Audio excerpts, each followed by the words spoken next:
What's up, everyone? This week on the pod, I have Daniel Sant back again from Over My Dead Body. I will never fucking say that right the first time. God damn it. And also, Dave Mandel of Indecision Records joins us. We go through your questions, and it's a really fun time. It was great to have Mandel on here, and I will do a full-length interview with him that'll come out sometime in June. If you would like to support the podcast, please like, rate, and review wherever you listen to podcasts. Please subscribe.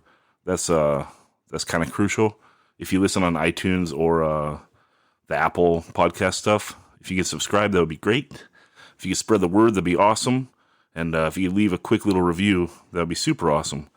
And then if you want to go the extra mile, you can go to patreon.com/185 miles south and become a monthly Patreon. They're the people that keep this podcast alive. And thanks so much to them for doing that. Let's get on with the show.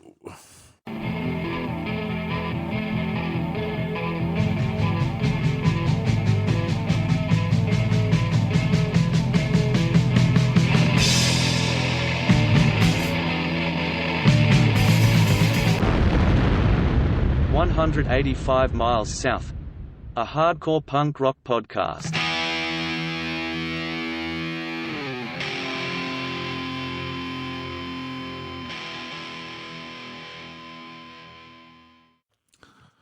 What's up, everyone? This week on the pod, we're going to answer your questions. And joining me today, got Daniel Sant from Over My Dead Body. Go. That connection sounded great. We're still COVID-19 distancing. Full disclosure, we're recording this on April 15th. It's going to air the last Wednesday of this month. And also joining us, we got Dave Mandel of Indecision Records. Hey. Yeah, welcome. An Indecision fancy. And yeah, I know. So yeah, and just so people know, we'll do a nice long form interview with Dave soon. That'll be out sometime in June. Yeah. But we wanted to bring him on because, this is three guys living alone and all going a little bit crazy right now. So we gotta try to stay entertained. Anyway, I was telling you guys, and I thought I'd share it with the pod. I spoke with Doug Moody 2 nights ago because I've been trying to get him on the podcast. And Philco, I interviewed him for the pod. He was the engineer at Mystic Records. He knows I'm not a boogeyman now, and I'm not out to get anyone. So he's been vouching for me to Doug. And so I called Doug, and anyone that's talked to him before knows that there's no short conversation. So we ended up talking for about 2 hours, and he was pretty on board with everything. But he has a lady named Candace working for him. And Dave, I don't know if you know her or not. Apparently she used to work at the Cafe de Grand. Yeah, she used to work at the Cafe de Grand and filmed a bunch of things, I think. So he has someone helping her out, and she lives up in NorCal. And, he's like, just call her and schedule a time. And so I did. I called her yesterday. And, I was like, oh, hey, my name's Zach Nelson. I do this podcast. I really want to get Doug Moody on. And kind of just, and she starts grilling me right away. She's like, well, how long has the podcast been around for? I was like, I think I started in May of last year. So about a year. She's like, okay, a year. And then she's like, and who are you? I'm like, my name's Zach. I'm just some dude. I did this big Mystic discography, and I've collected almost everything. I just want to have Dave on the pod, or excuse me, Doug on the pod. And she's like, we already have our own podcast. His story's already out there. I'm like, Jesus, because I don't know if you've ever listened to the Mystic podcast. It's pretty rough. They air it on their website, and it's basically just her playing songs. So, and there's no button to fast forward or anything. So and she was playing, the one time I listened to it, it was I don't know, it was some mainstream ass song. Like she was playing Alice in Chains or something. It was dude, I'm not listening to this fucking 5-minute song right now. And there was no way to skip forward. I was just I give up, But anyway, so yeah, she keeps grilling me on stuff. Well, were you the one that said you wanted to do a 3-way call with him and Tony Cortez? And I said, well, I mentioned that in the course of a 2-hour conversation because Doug and him have had they've been bros and business partners, and they've had their outs and stuff, and I enjoy them both. And so I was like, maybe I should just get you guys together and mediate, and he didn't like that. But it's like, for her to like pick that out, that I'm trying to like get him on something, and like, I'm trying to think about what other stuff she had, but she was just like on me, and I was just like, lady, like, I'm not out to get anyone. I'm just trying to have him on the podcast, and I want him on because he's kind of a misunderstood person. Like, most people know of Doug Moody from like the Mystic stuff, but and they should also know that like by the time he did that, he was like in his like mid-late 50s, right? By the time he even started like touching the punk stuff, but his family's been in the music business like forever. So like when you talk to him, he's like a wealth of knowledge going back to like the 20s and 30s. It's really interesting. And that's what I want to get on the podcast. But anyway, yeah, she ended up like freaking out on me and ended up telling me to go fuck myself. So, so the interview's tomorrow then. Yeah. So here's the other funny thing, because, obviously I'm a fan of all this stuff. And so it's kind of funny how my world is now. And so after getting told to go fuck off by this lady, I called Philco Raves and like bitched to him for like 30 minutes. Like, this is like, I get talk to Doug Moody for 2 hours, get yelled at by some Mystic helper, and then I go and like confide in the engineer of Mystic. It's like, well, what is my life now? This is so weird. But it was funny for the tie-in. Anyway, on to this. Daniel, you're so good at social media and figuring out how to do this stuff, like that that Instagram question posting thing. That was out there. Like, you know how the kids like to do it. I don't know about that, but I try my best. Yeah. So I organized everything, and we'll just go through. I guess if I would have spent more time, I could have come up with a nice crescendo or anything. But so Jaws and Brody, he asks, what is the possibility of getting Ernie from Life's Halt on the show? The chance is very, very good.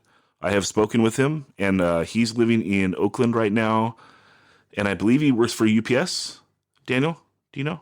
Yeah, I think I ran into him one time at Timeless when he was the driver that dropped off to RJ's coffee shop, Timeless. And but I didn't. You know that weird thing when you haven't seen someone for a couple of years and you don't really want to say, "Oh, it's me," Yeah. So I just was like, "Oh, what's up, dude?" He wasn't outgoing. Well, he's probably in a hurry too, right? I mean, if he's on his UPS, I mean, he was grabbing an espresso or something on his route. But I was like, I get awkward. So yeah, I mean, everyone does. There's no shame in that. Dave, this is a nice tie-in for you because you did the Life's Halt No Reply split 7-inch, and of that series that you did, we'll dive into it on your long form pod, but maybe to highlight the Life's Halt stuff now, like this was, of all those splits you did, it seemed like you had a lot of fun doing this one. Doing like, you did a million different covers. Yeah, I mean, the intention originally wasn't to do a million different covers. We ended up having a mix up at the pressing plant. Basically what ended up happening was we had a regular pressing that, we were setting the stores and mail order and all that stuff. And then they wanted to make like a special cover just for the tour, because we made that 7-inch, like Life's Halt and No Reply toured that summer. So we wanted to make something special, like limited just for the tour. So we got a bunch of labels and we stamped them, one on at the Indecision Hotel. And we're not keeping track of how many we're making, we're just stamping. So we bring all the labels to the pressing plant and, can we get 300 with these labels? And they're like, yeah, sure. We'll put it in the thing. They pressed out everything we made. So I think we ended up with like 700 of them. Wow. For the tour. And we're like, what do we do with these? So we just kind of made the 300 for the tour. And then like over the next like year and a half, maybe, like whenever they would have like something random, like, hey, we're playing, No Reply's last show. Okay, let's make the cover and use some of these. Or, Yeah. No, Life's Halt's going up to Gilman. Let's make a Gilman cover and all that kind of stuff. And then by the time we got to the end, it was just kind of like, let's just go haywire on this. And yeah, I think that last pressing was like, Yeah, there's like 30 plus covers, I think, for it. Yeah. Do you know anyone who has the biggest collection? Has anyone reached out to you, Dave? Back then, not anytime recently, but yeah, people used to reach out on like, hey, I'm looking for this record, because we were kind of vague on the website, like when we actually had like a discography on there. Mm-hmm. And like I think we ended up with like the last like 123 records or something. Like it was a weird number.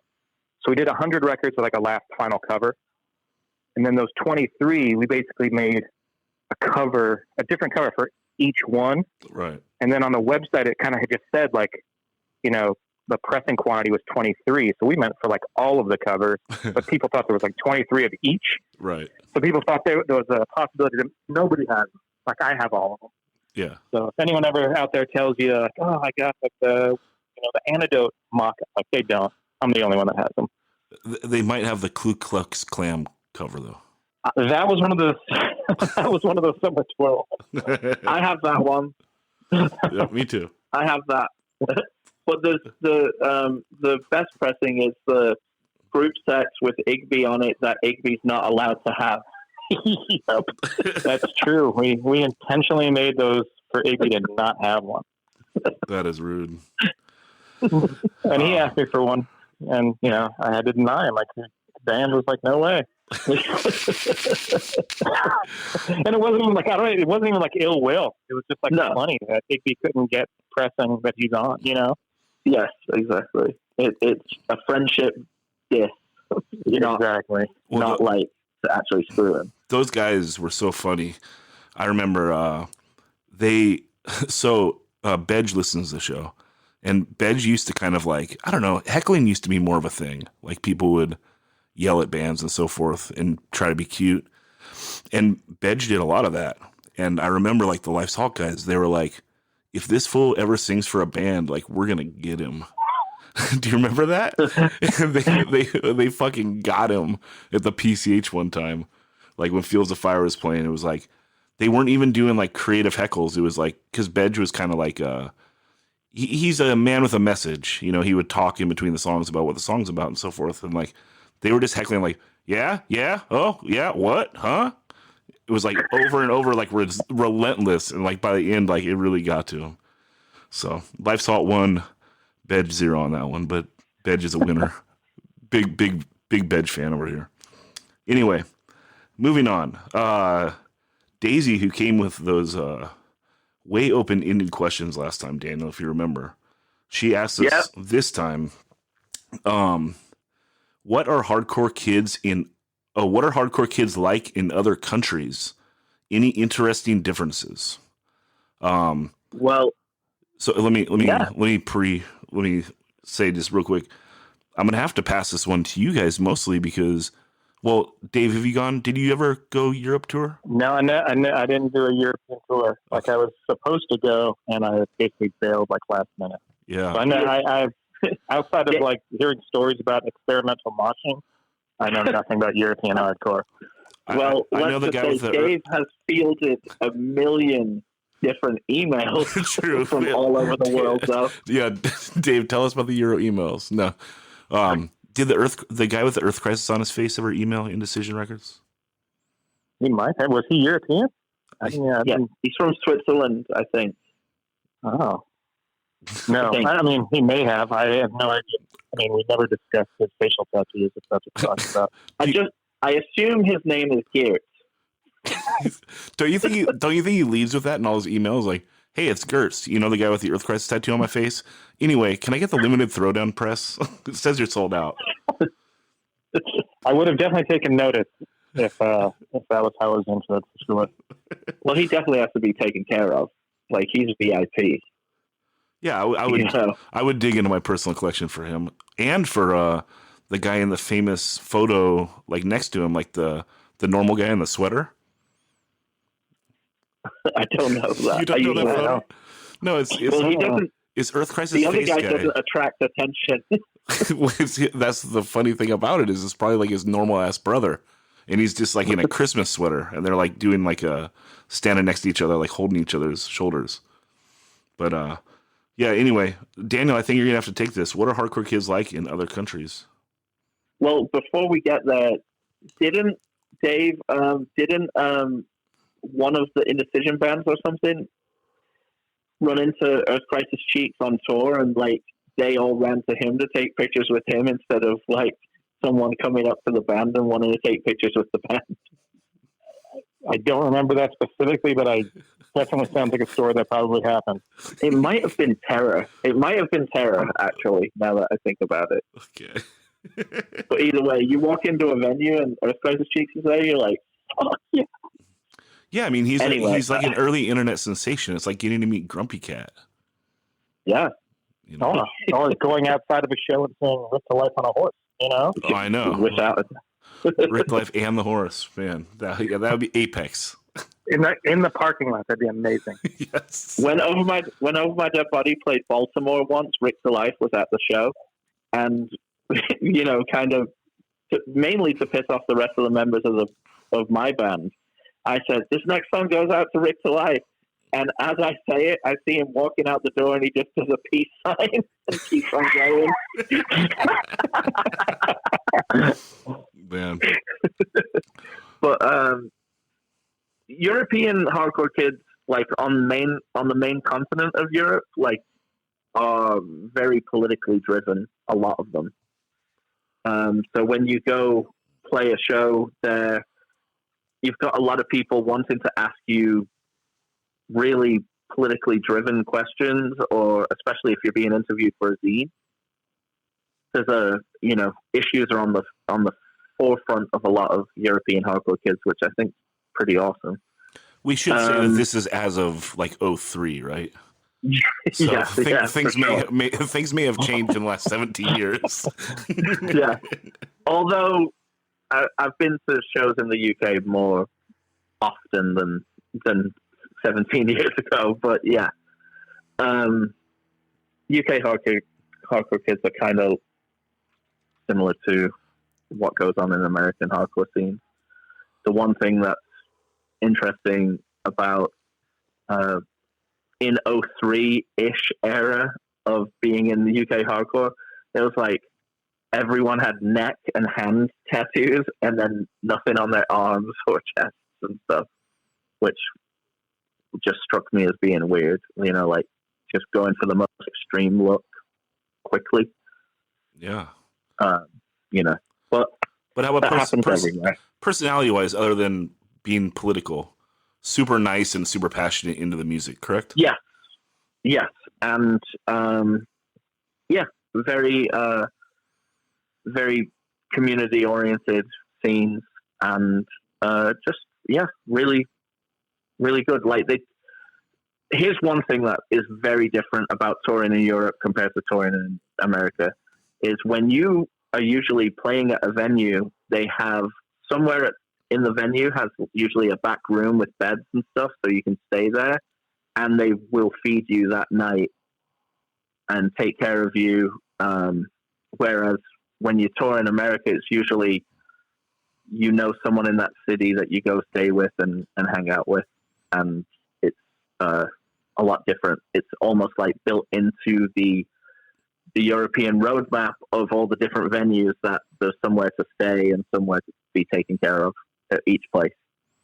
Yeah, I can only say we went to Sweden, and obviously those guys were like super, super sweethearts. I mean, they flew us to Sweden for one show. What more can you ask? Yeah. So, but that's all I can speak on. Although, I think I have said on here before, I did get like yelled at by a nice lady backstage, which seems to be a trend sometimes. But because on stage I mentioned like, man, everyone here is so pretty. The women are beautiful. And then like, yeah, she came up to me backstage. She's like, "Why are you objectifying women?" I was like, God damn it. I should have talked about like all the epic looking Viking dudes, because like, you do see like 1 in 10 dudes, like when you're in Sweden, it's like, okay, that guy is like direct descendant of a Viking, you know? Yeah. Well, that's the thing. Like, you will be picked up on anything. Like, we were touring in 03. George W. Bush was the president. I got attacked on stage in France by a 60-year-old Algerian man because he hated George Bush. And I'm Take like, out on Daniel. yeah, and I'm like, first of all, I'm not American. Second of all, I hate George Bush as well. Third of all, get your 60-year-old ass out of my face. Yeah. Well, I don't know. I don't know how people take offense to being told they're beautiful. So whatever. I'm just trying to spread the love, man. What the fuck? Hey, stop objectifying women, please. I only like Objectify me. I only like brown girls anyway. So it was like it was objectively pretty. But yeah, moving on. You're just digging yourself deeper. Okay, I'll cut that. But yeah, any interesting differences? I think Daniel nailed it. And I can't vouch for it. I don't know. But yeah, the Swedish dudes, they were political. They want to know like what you're about, which is nice. As someone that cares about lyrics and so forth. And one thing I think Dave could. Oh, go ahead. Go ahead. I think one thing that Dave could speak on is how direct they are. Like, especially, probably through email, it probably seems even more direct, but they are, no bullshit, cut to the chase.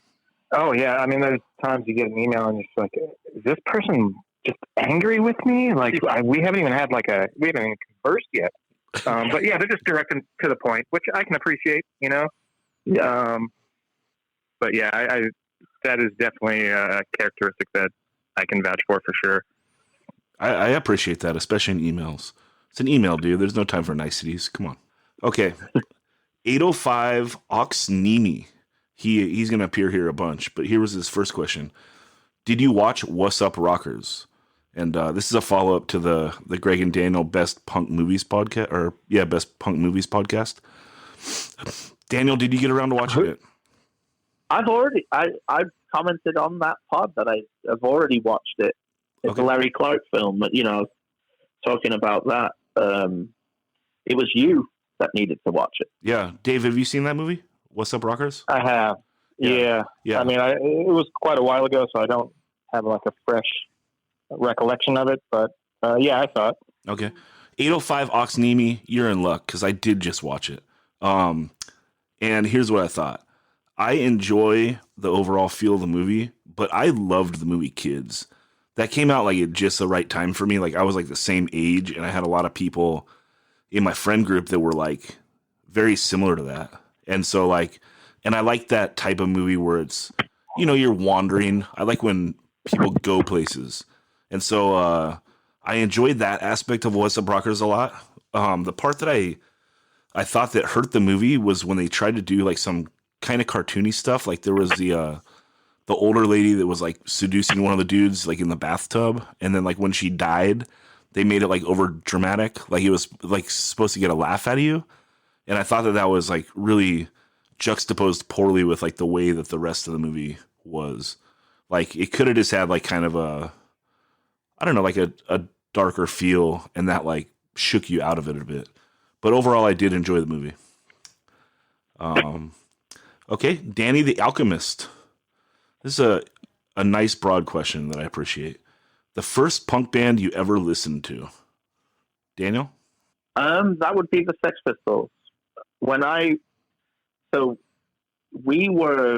brother and I were kids of a divorced family living in England, and our dad was American, and the people that moved in next to us were American kids who had an English dad who had left him. So it was an American woman with three kids, and my mum was the English one with two English kids, and we just vibed because our dad was from America, and one of them was older, and the first song I really paid attention to that they played me was Friggin' in the Riggin' by the Sex Pistols, because it sounded, it's so naughty, and the 7-inch cover is like pretty rude. And then from there, I got into the Jam because of them as well. How old would you have been? I'd say like 11. Yeah, interesting. 11 or 12, yeah. Dave, how about you? The Ramones' first record, the self-titled one. Some friends that I used to go bike riding with, someone made me a tape and was like, you got to listen to this. Just because we had all my music outside of like my parents played as a kid, I used to get like dub tapes from a family friend, Josh. And he was like a metal guy. So I'd got like, those first couple like Iron Maiden records. So that's like what I would listen to. And a kid that I used to go BMX with, like around the neighborhood, not like professionally, said, "You got to listen to this. This is better than any of that stuff." And he gave me that first Ramones record, and it kind of blew my mind, which is crazy because it's like such a simple record, and it's like so perfect in its simplicity, and it just kind of had me hooked after that.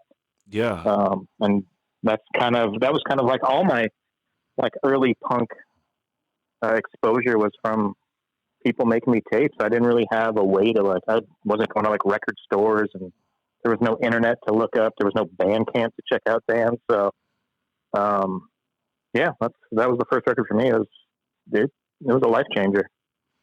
Yeah. For me, I don't really remember, but I know the first one that connected with me, which was, again, someone giving me like a dub of a tape, and that was Bad Religion Suffer. And I would have been 12 or 13. Fresh, or the 7th grade, some in that range. And I just remember like the first music that I liked outside, like how Dave said, outside of his parents' music. I got into butt rock like when I was in 4th grade. My grandma, like she would come into town. She was from Santa Barbara, and we'd take the scat bus from Silver Strand over to the Centerpoint Mall, and she'd let me buy a cassette. And for some reason, like my parents thought that like Guns N' Roses was like too gnarly, but like my mom had a good friend that said like, I think Motley Crue had won like some fucking award for Dr. Feelgood, and like they were really polite on stage, so like they were okay. And so the first tape I got was either Dr. Feelgood or Shout at the Devil, and whatever the other one was, I got it like the next week or a couple weeks later. So that was the first shit. And then like when heavy metal, like eventually you start going gnarlier and gnarlier when you're like a young boy, I think is like the general progression. So you go from like Motley Crue to Metallica to Slayer, and then like that early 90s, like that's like the best death metal there is. So then I liked that. And then like that's like as extreme as you get. And then to hear this Bad Religion tape coming off it, which is so fast and so melodic and catchy, it was like, I mean, this sounds stupid, but it's like merging, like in your simplistic 12-year-old brain, it's like mixing like the melody from like a Poison or a White Lion with like the aggression of like a Slayer. It's like I'm getting this fast, aggressive stuff that I like, but I'm also getting that melody that I kind of missed. And then of course, like the lyrics are great. Everything about it is great. And there was no looking back after that. So. Well, my weird thing was that I had all these different camps of music going congruently. Like at the time, like I loved Maiden and Megadeth, Metallica. I also loved Ice-T, NWA, Public Enemy, and then I also, liked Sex Pistols, Clash. All of these like almost camps of music, and then of course, like in the late '80s, all the Manchester stuff I got into huge. And then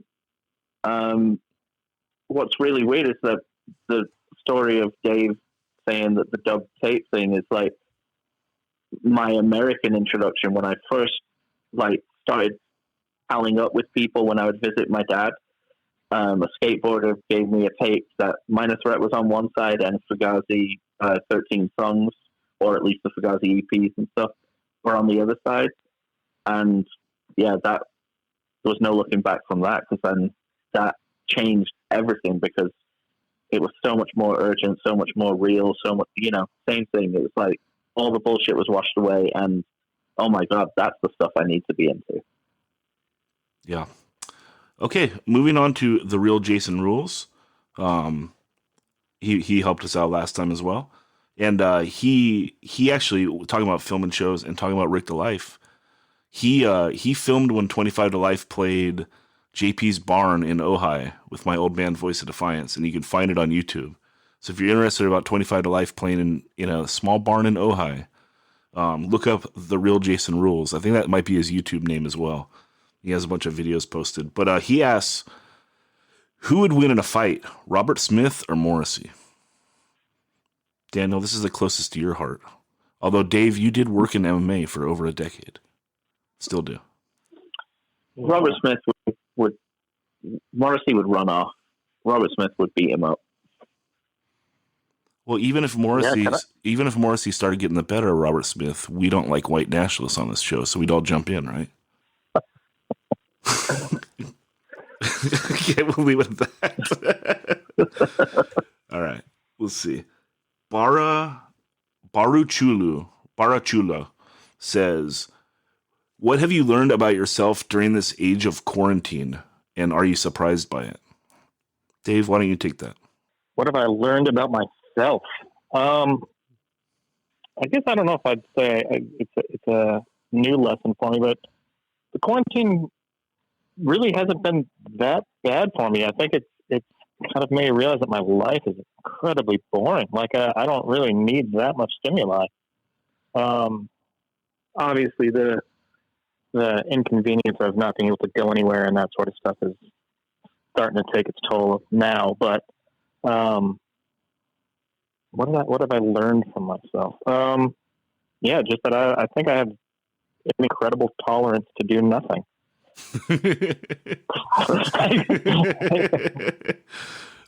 Daniel, how about yourself? I've learned that I'm very happy being at home by myself until I have to completely be at home by myself. When I don't have the option to do something else, then it feels a bit stir crazy-ish. But for the most part, I have learned that I can hang out with myself for long periods of time without going too crazy. Yeah. I've learned that even when I have zero excuse, it's hard for me to put myself into positive patterns. And so that's something that, it's a struggle because right now there's no excuse. And so I need to kind of flip the switch and put myself into a more positive routine of like still trying to like wake up earlier and then, I don't know, do some good stuff during the day. This pod has been a nice thing to lean on a little bit. Other than that, I don't know. I'm pretty stir crazy. I live in a pretty small place and I live alone with my cat. And my lifestyle is based on being able to I enjoy having a small home base, but I like to go out. And, most people know me, I love going down to Baja and so forth. And, and just going on little road trips is really what makes me happy. And so to not have that and to not be able to be around some of my friends is pretty brutal. I think this is starting to really fuck with me. So I think that if you are out there feeling alone and weird, know you're not alone. It's fucking with everyone. Without a doubt. Same. I mean, it is driving me crazy from time to time, but then there's other days where it's perfectly fine. It's that kind of roller coaster of emotions that live inside your head that's happening. But, the weird thing is, you've got all this time to do all this stuff, and the heart, I feel like Start Today, the lyrics, should be playing in my head right now because I should get up and do a lot more with all this time, and I'd rather do anything other than get up and do something. Yeah, and Daniel, you're breaking up a tad. I don't know if you moved where you were or anything. Yeah, it's just I don't know. It's okay, I'm bored, so why don't I fucking drop and do 20 push-ups? I'm such a bitch for not doing that. You know what I mean? Why can't I just not get motivated to do that? It's pretty stupid. Or why not go clean that corner of the house until it's fucking sparkling? You know what I mean? So I've been frustrated with some aspects of myself that that's kind of what this depression-ish feeling is the lack of motivation is just as much a part of it as anything else, Yeah. So anyway, that's what I'm going to try to flip the switch on. Hopefully we don't have too much more time doing this, but It's a goal of mine. All right. This is a really good one. This is from David Immers. He says, discuss underrated California hardcore bands, past and present, and why what held them back. Dave, let's go to you. Like, was there any like 80s bands that you saw that you thought were amazing and they just couldn't break through? Like maybe they didn't get a record out, or maybe like the record didn't capture them enough that they kind of like got forgotten in history? I'm trying to think of more specifically. It's so hard because I kind of feel like California's always kind of been its own little island, and it's like this weird. Like you'd go to the East Coast, and the bands that like people would ask about from California, like are always ones that kind of like surprise you. Like, oh, that's the one that you picked up on. So I've never really been able to kind of figure out what the rhyme or reason is to like what bands translate outside of their own. I mean, I'm talking about bands that have not been to the East Coast. You know, like what is it about them, especially in the days before social media, that had people, interested in them. Like what kind of bands that people that you were surprised people were asking about? Like stuff like Statue and things like that, or no? Because I feel like they yes. I mean, as far as like East Coast people asking about them, just because they're a band that didn't really do much, you know. Wait, what band was that? Sorry. Statue. Oh, okay. You know, like they weren't a band that did much even in California. I mean, I don't know how many shows they played, but it wasn't a lot. But because of who the members were, you know, people on the East Coast, at least at that time, were interested. But I realize I'm going kind of the other way, where people about bands that people did ask me about, not ask me about, but like a band like Incest. You know, like when I would go to the East Coast, people would, Incest, like, you have any Incest shirts? I'm just like, man, like every time I saw Incest play, there was like 11 people. You know what I mean? I mean, they were an awesome band, but it's like a band that like, I feel like they just weren't, they weren't understood here until after the fact. You know, I mean, that happens with a lot of bands, but as far as a band, I mean, I guess that's one. Like, I never really understood why Incest didn't catch on locally. Like, they should have been the biggest band out here, but they weren't until they came back. Yeah, you know? Because they totally got it right on record. I mean, they laid it down. So I mean, they were good live too. It's just, you know, maybe it's the choices in some of the shows that they played that, you know, it was kind of that late 80s was kind of a weird time where everybody was kind of getting in line. So every show was like, oh, this is like your straight edge show. This is like your drunk punk show. This is like your old man UK punk show, you know? So like Infest, they could kind of cross a lot of those barriers, but they weren't 100% in any of them, you know? Yeah. You know, you talk about like a show now, or even like in the late 90s, like Life's Halt era, like you could do 6 bands that all displayed Incest love, you know? Sure. It's just when Incest was a band, they were the band, you know? There wasn't, I don't know.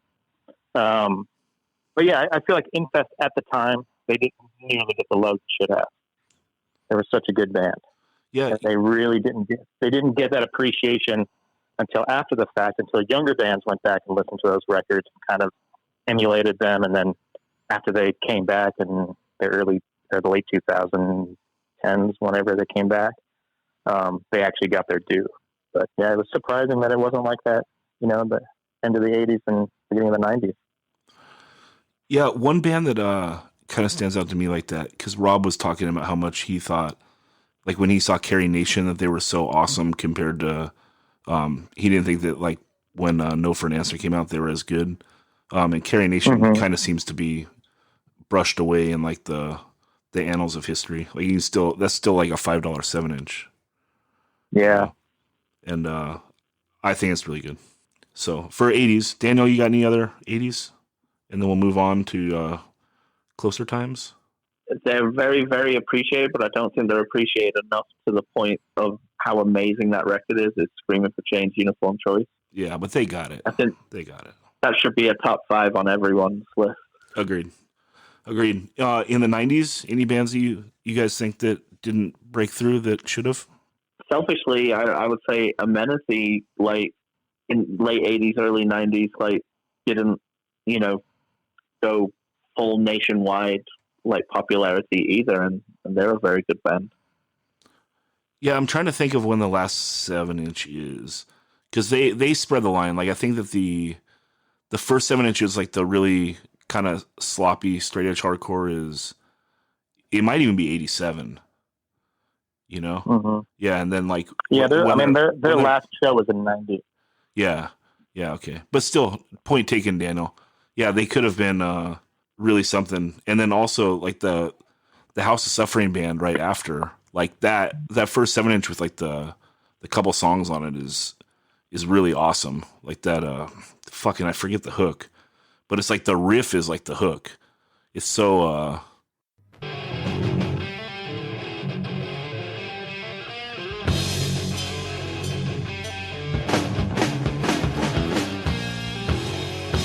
Brothers and sisters, never draw the line. We can forget about the problems abroad. But in my country, we have problems of all. Gangs, crack, racism, and many people don't have hope. I don't know. That 7-inch is awesome. So, anyone you can think of for the 90s, Dave? For the 90s, no. In the 2000s, I mean, this is kind of like a selfish one for me, but I really felt like Count Me Out never got the love they should have. Yeah, For sure. yeah. But you did say California. Like we always joke. I mean, considering that the era that they were in was, like every band was from Boston. We always joke that if we would have made Count Me Out Boston shredded shirts, that we would have sold through 1 million of them. But that just wasn't the case. Yeah, I mean, I feel like they were such a good band. But yeah, they just didn't really seem to catch on the way I thought they should have. Yeah, which is insane. Those are my favorite records on Indecision. Well, they were both. Yeah, they were good live, and then like again, like how I was saying, Infest, like they actually laid it down. Like the Count Me Out records, they deliver. They're fucking awesome. So I agree. Yeah, that's a good one. But that's not California. It's not California, but we were talking about California. Yeah, but it's still just a good discussion. So of course, because if we're opening it up again and on Indecision, but that Faded Gray LP is my favorite Indecision record, and man, I listened to that thing and it's like I love it so much, especially side B. I think is just ridiculous, and it's funny because when I explain it, it's like kind of the things that I don't like in hardcore, but somehow they pull it off. Like I don't like melodic hardcore.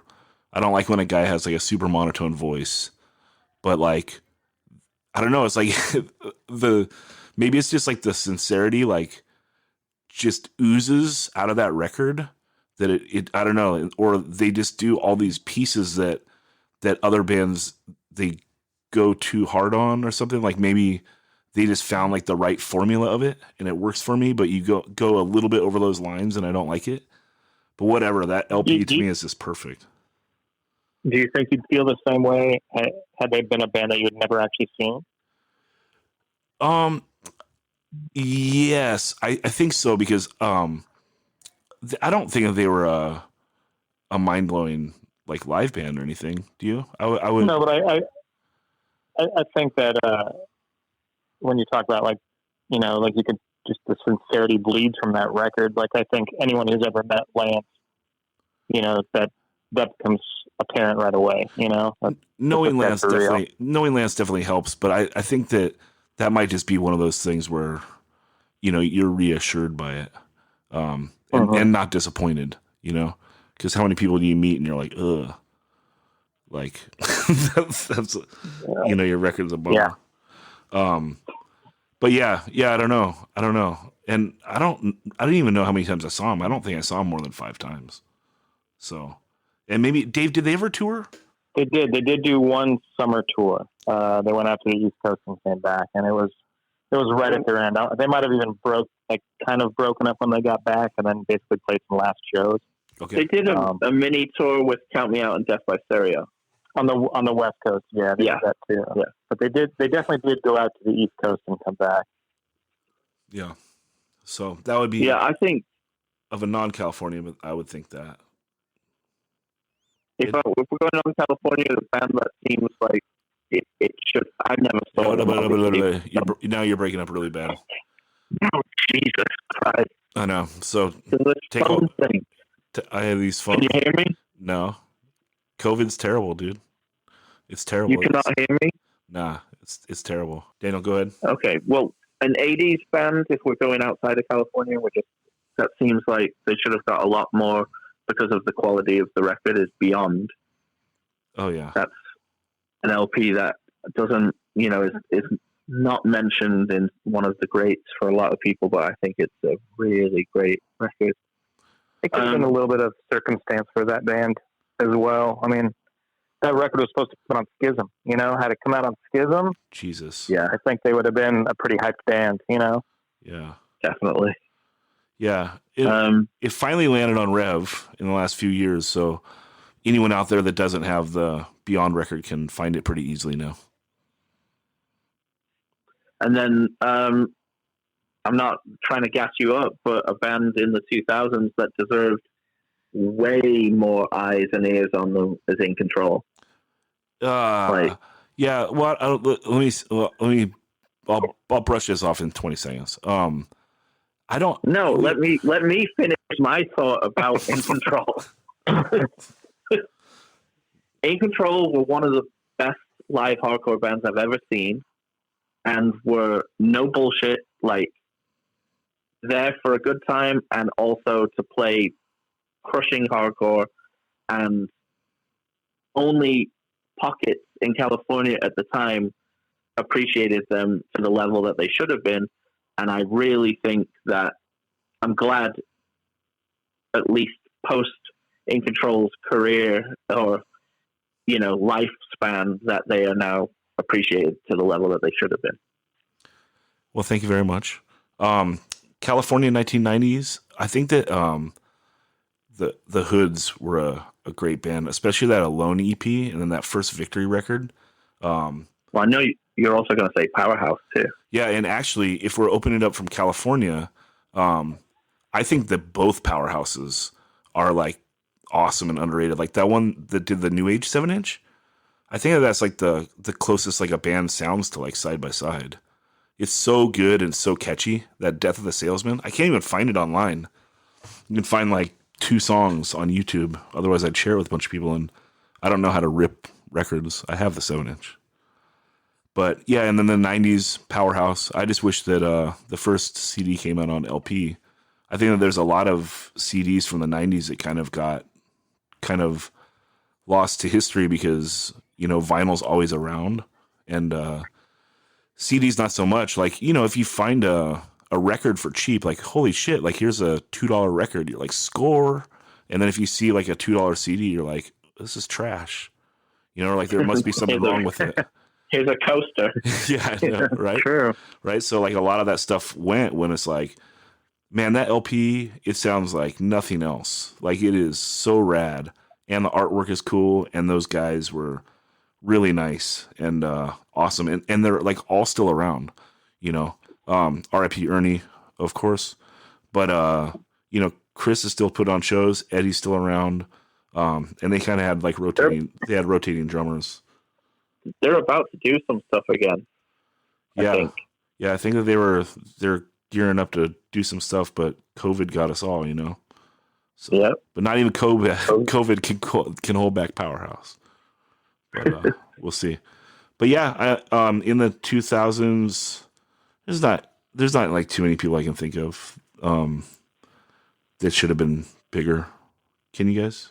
Things kind of play out how they should. I think I don't think any of my bands should have been bigger than they were. Okay. I don't know. What do you think about the 2000s, Dave?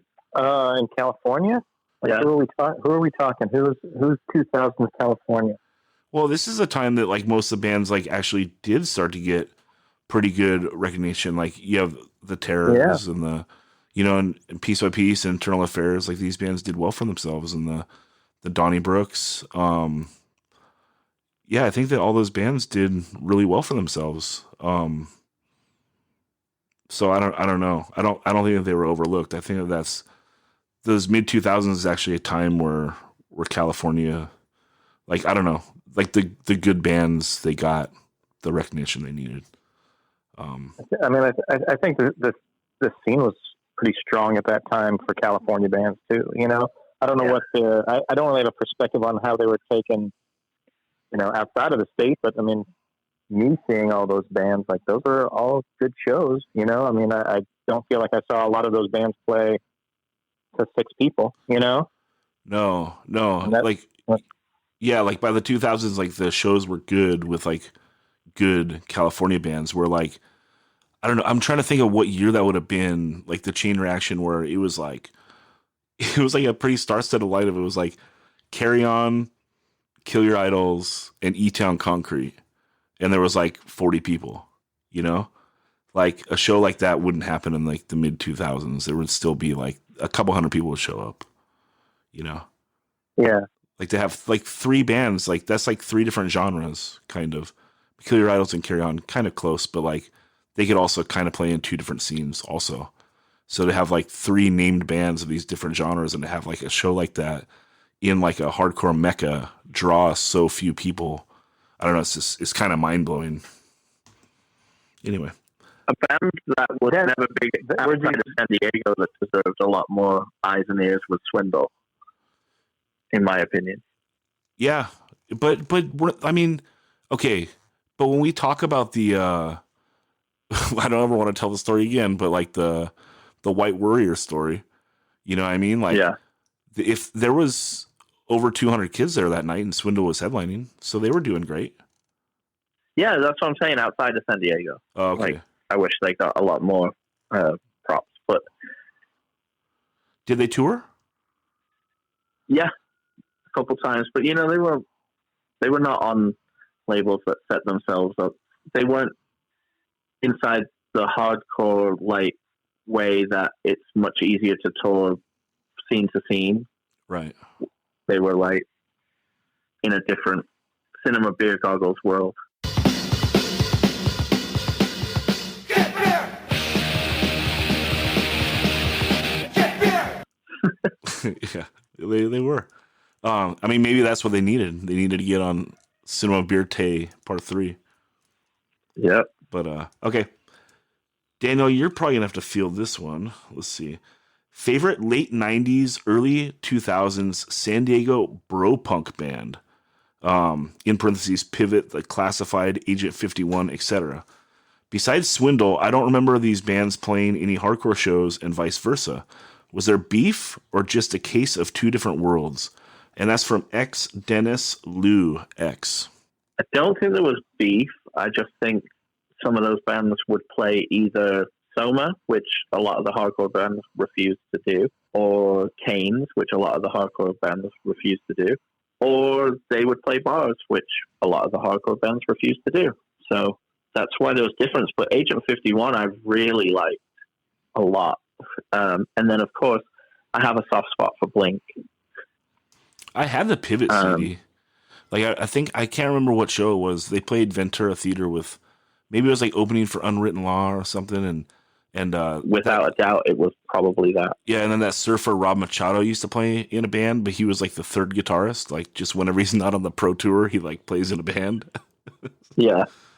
So all the Poway stuff I didn't like Pivot, Unwritten Law, all of that stuff. All the stuff that ended up on STV. I don't know if you're familiar, but the Surf and Skate channel and videos, I didn't like any of that stuff, except for Blink. All right, let's see here. Dave, what are your favorite bro punks? I have nothing to add to this conversation. I am not informed to any of this stuff. It can't even be your favorite bro punk band. It has to be your favorite San Diego bro punk band. Agent 51 were not bros themselves, but they did bring a bro element. But if you come from Poway, bros are coming regardless. Like, if anybody out there, like especially non-San Diegans, want to know what living, like having that Poway crowd is like watch the Kyle Mooney Inside SoCal TV shows that eventually got him on SNL on YouTube, and you will see what it's like with that San Diego bro punk like crowd. There's going to be at least 6 flat bills in the pit. Oh, without doubt.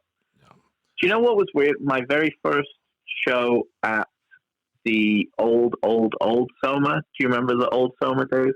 The one downtown San Diego that had the main. That had the big stage and had like a bar, like as the barrier, like Yeah, the one. Okay. Well, yeah, no, not the one that you probably came down for the Sick of It All Rancid show. Not that one. The one before it that was Sick of It All and Quicksand there. Yes, Sick of It All, Quicksand, and Biohazard, I think. Yeah, where you could sit behind the band, like above them. Yeah, on a couch, like above, with a grate below you, like looking down on the stage. Yeah, I went to that Soma. Yeah. So the very first show I ever went to in America was Fugazi there, and then right after I went to Circle Jerks and Unwritten Law, and Unwritten Law is playing this like just straight No Effects Bad Religion ripoff, but there's like 40 Poway bros / white power douchebags just Z-heiling to this like poppiest pop punk ever, and my mind was blown. Like, I'd only been living in America for like a month or two, and I was just like, what is going on? I could not believe it. It's always funny when like the crowd doesn't reflect the music. I remember, I think I talked about it on here before, but like one of the gnarliest pits I ever saw was Face to Face was playing Ventura Theater, and like the whole circle pit was just like 30 Hells Angels, like all wearing their cuts and stuff. And I was just like, welp, not going in the pit tonight. How many times did Face to Face play Disconnect? At least 3, dude. One for every record it's on. All right, this is the one that I gave you guys a heads up for. The opening 5 tracks for a COVID soundtrack. So AKA songs like Get Sick or Infected by Bad Religion. Let's see. Daniel, you tossed out a couple. I was going to steal them and be a dick because I didn't do my homework. But I won't do that. Give Me the Cure by Fugazi. Cuff Cool. Oh.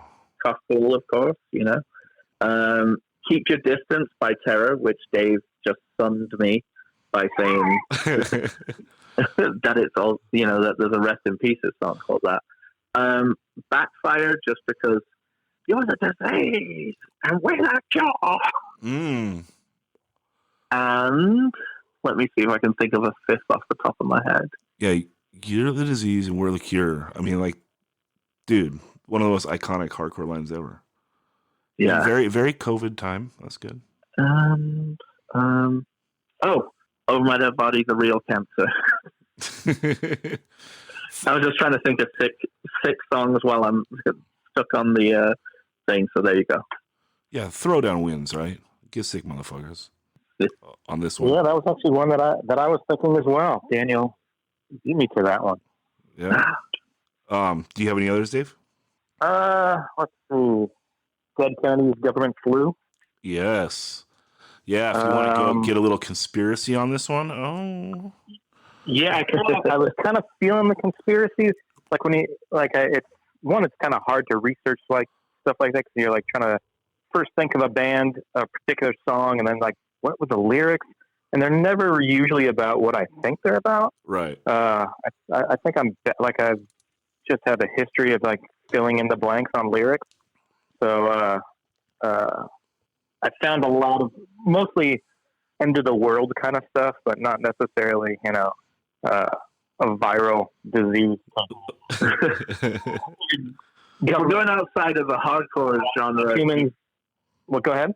If we're going outside of the hardcore genre, then you've got The Police, Don't Stand So Close to Me. That's great. You've got REM, The End of the World as We Know It. Yeah. Still Ill. Yep, and Bullet. Because we got to kill the president. Subhumans, Dying World.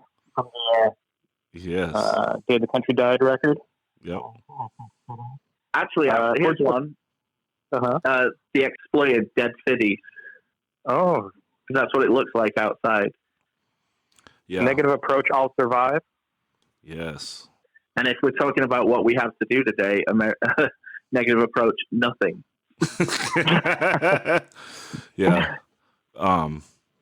Yeah, I'm going full positive spin, and I'm going with Jimmy Buffett, Margaritaville, because that's where I want to be. Hey, after COVID's over, someday we'll look back and laugh. Oh, there you go. It's got to come back to Ian. All right.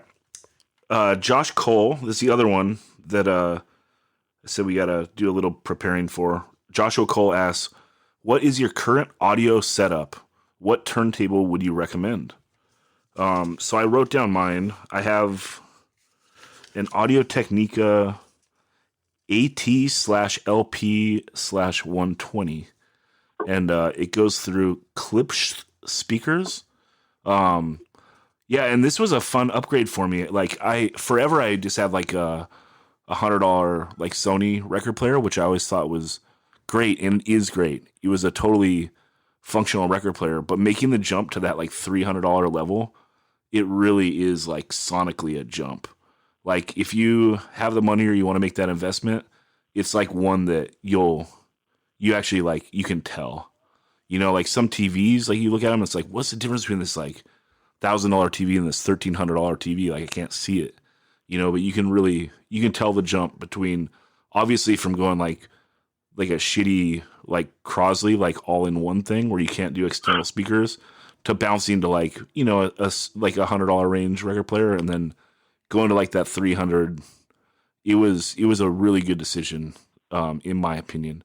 And I don't know if like when you go up to like that $600 level, if you really feel that or not. Maybe one of you guys can speak on that, but that's what I got. I actually have the exact same turntable. Yeah. Yeah, I got it within the last couple of years. Like the turntable I've had pretty much my whole life was like my parents' old one. That was like, from like the early 70s. And, eventually the belt gave out, and to try to fix it, it's just not worth it. So this is like my first like modern day turntable, and I'm happy with it. I kind of wish I had a better receiver. I bought a Sony receiver for it only because it's like an AV receiver. So I wanted to be able to hook a computer up to it and my PlayStation and not have any kind of lag and all that kind of stuff. So it's not really, like a pro audio receiver. Yeah. Hooked up to Infinity speakers. Yeah, that's what my setup is. Yeah, the reason why I got the Klipsch speakers or whatever is because I don't know what the right phrase is, but I think it's like active or inactive or something like that. And these were like ones that you didn't have to go through having a receiver. So mine's straight record player to these speakers. Obviously, having the receiver, that's a good move for what Dave's talking about. If you want to put multiple stuff in, right? Like, because I'd be screwed if I wanted to like hook up a cassette player or something. But it's not something I foresee myself doing. So I enjoy my setup. How about you, Daniel?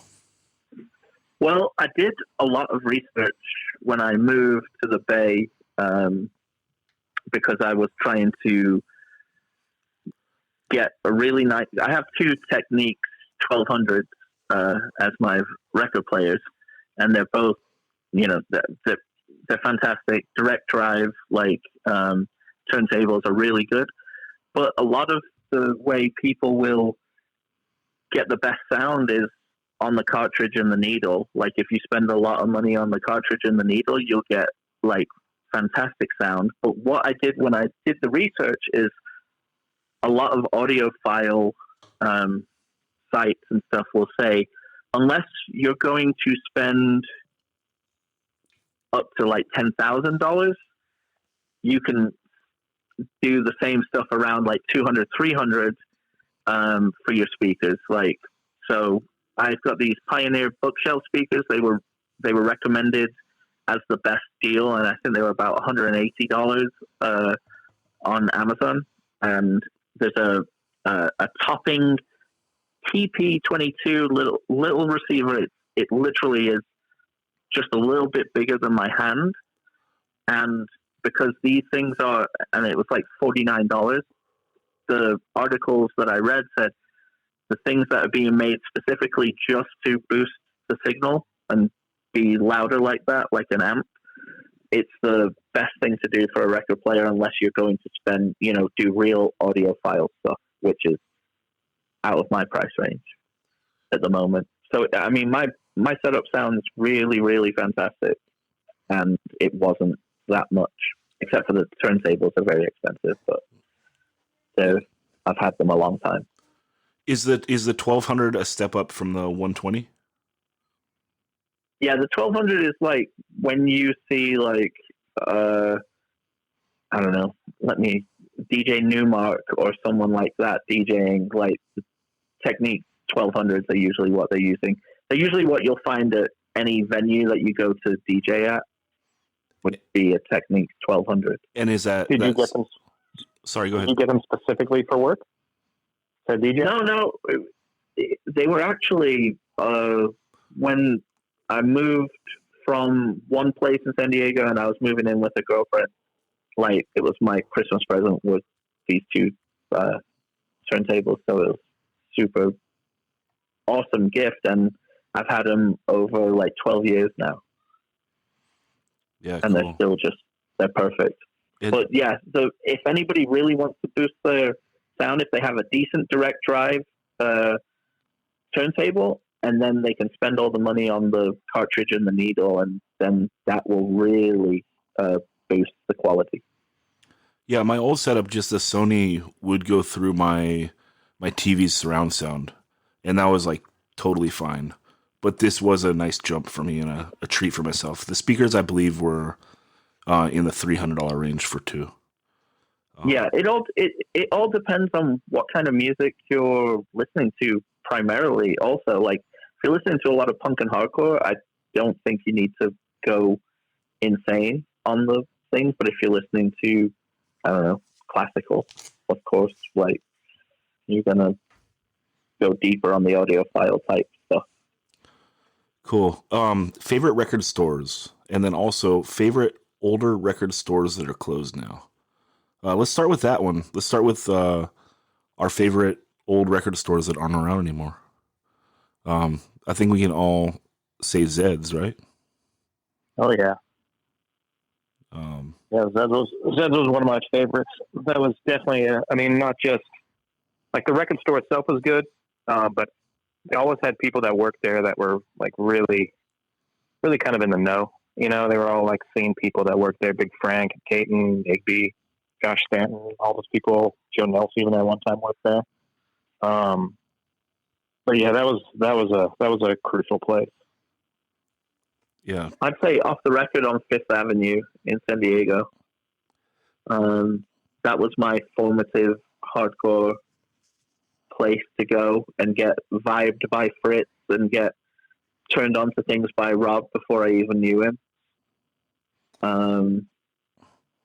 Really amazing record shop. I wish it was still there in San Diego. Like, it completely missed. Yeah, it died the slow record store death.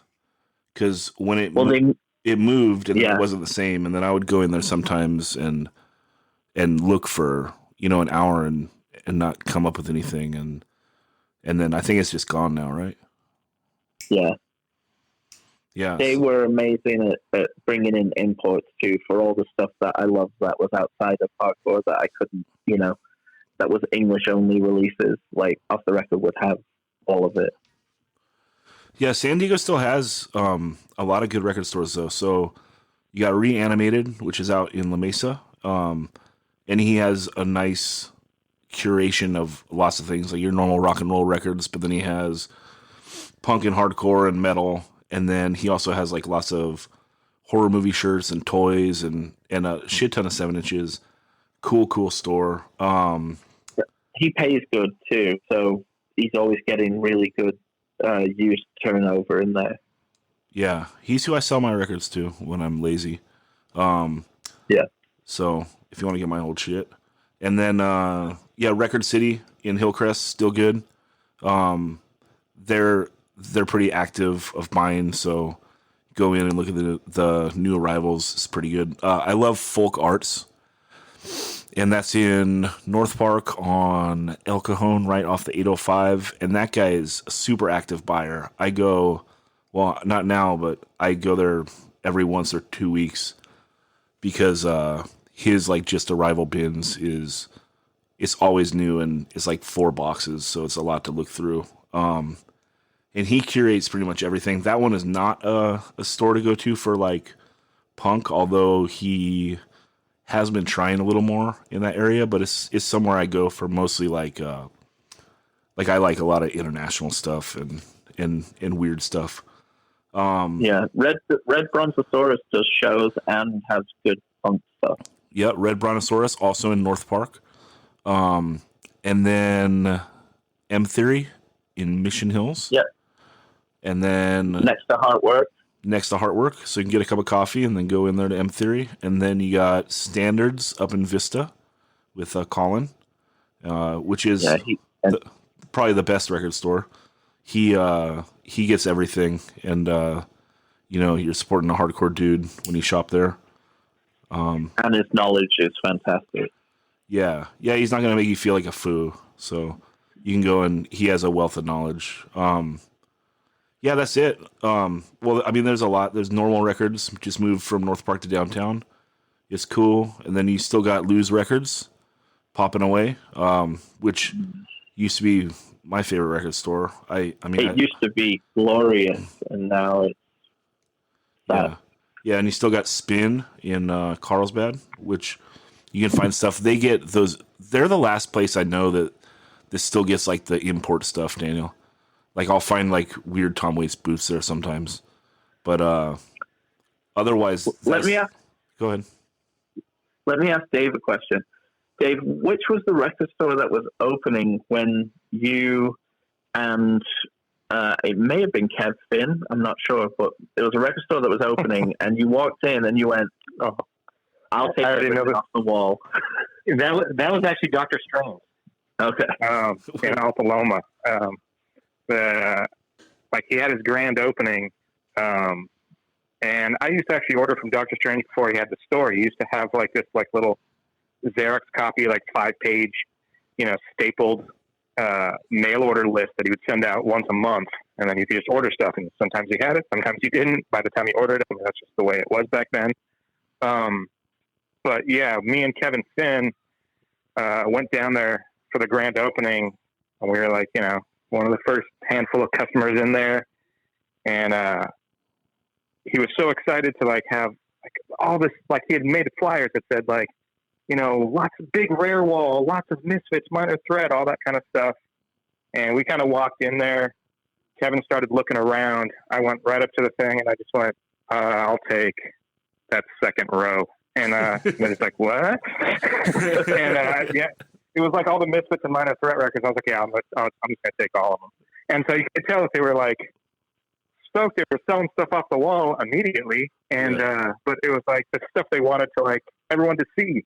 And I seriously, like the first 15 minutes of that store opening, I bought that, an entire row of the rare wall. Yeah. They're like, let us go get our point and shoot camera out the back real quick just to document what we prove that this happened. Yeah, like you can hang on to, like, I'll go to lunch and come back and pick them up. That's hilarious. That store actually rules. It's still going strong. Yeah, sometimes I'll make when I'm coming back from Oxnard to San Diego, I'll make that way because every other way I'm so played out on driving. So sometimes I'll take that long, like all the way out east and then just all the way due south. And I'll go to Dr. Strange. And then there's a couple stores in Temecula. I can never remember their name, but there's one in like that downtown Temecula, which is kind of cool. So yeah. And then shout out to Ventura with Salzers and Grady's Records. Both those are cool. You guys should support them. And yeah, man, I still love going to record stores. It's super fun, and it's sad. If people come up to the Bay if people come up to the Bay, 1234 Go Records is fantastic. Has a venue in the back. They also have a spot in San Francisco as well. And then, of course, Amoeba in Berkeley and Amoeba in the city are both really good record stores still. Yeah, 123 Go is awesome. And then there was Rasputin, and then they opened up a store across the street, Daniel, right? Yeah, but Rasputin is the guy closes it, opens it, closes it, opens it. Right now it's sat dormant. It's a really weird situation. Okay. Do you know a funny story about 1234 Go, though? Because you just said 123 Go. They're named after, well, I'll get to that in a sec.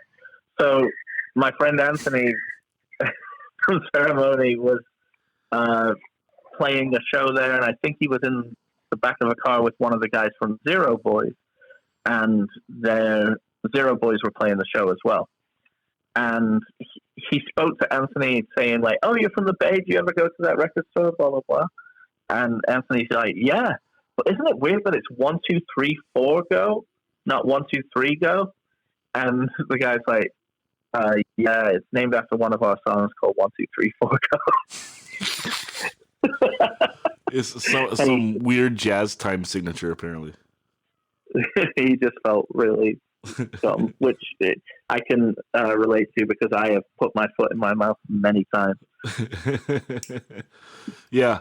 There's nothing sadder than like a record store doing that slow death, like seeing like Off the Record go down like that. Yeah. Dude, I went into Vinyl Solution probably like 2 months ago, and it broke my heart because I remember like that was a place that we would like to go to, if we're on a longer road trip and we're younger, like if we're going to Orange County for a show, it's like, all right, well, let's go to Vinyl Solution also. Vinyl Solution Midnight Madness sales were some of the best times to ever go record shopping ever. Yeah. Right, Dave? Yeah. That place was so rad. And I went in there and it was grim. Grim. Well, Zach, did you ever do a Midnight Madness sale there? I don't think so. So they'd stay open super, super late. They'd get quite drunk. All the employees would be getting loaded. And then you'd take a pile of records up to the front and they'd just look at them and go, $22.50.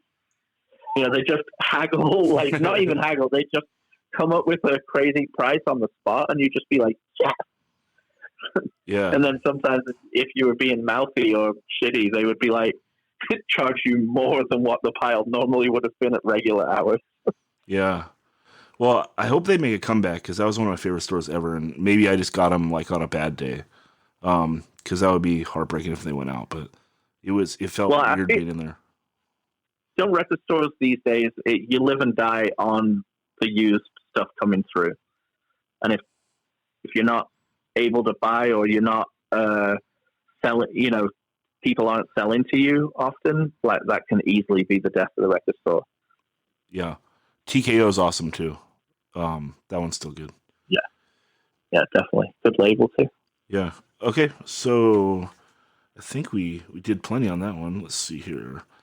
Oh, just for Daniel, will there ever be an Over My Dead Body reunion?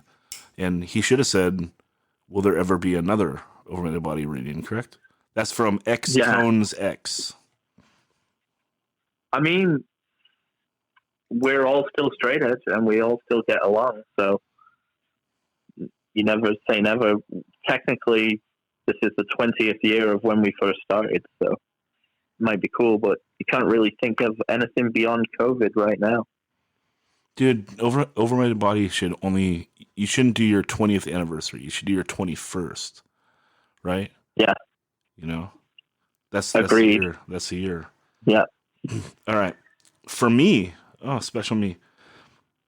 For Zach, I know you kind of interviewed Boner in the memorial of Nick Ulmer, but would you ever interview him? Well, sure, I'll interview Boner if he wants to get interviewed. But as far as the interviews, like the queue is just kind of long, and there's a lot of people that I want to interview. So I'm sure eventually one day we'll get around to Boner. But also, I feel a severe lack of female representation on this phone or on this podcast. So I think until I interview at least 20 women, I shouldn't have someone named Boner on the show. All right. Moving on to A Moreno 619. If your Albert. Yeah. If your place caught fire, which records would you save and why? And then also, do you have those records mixed in with everything or kept separate?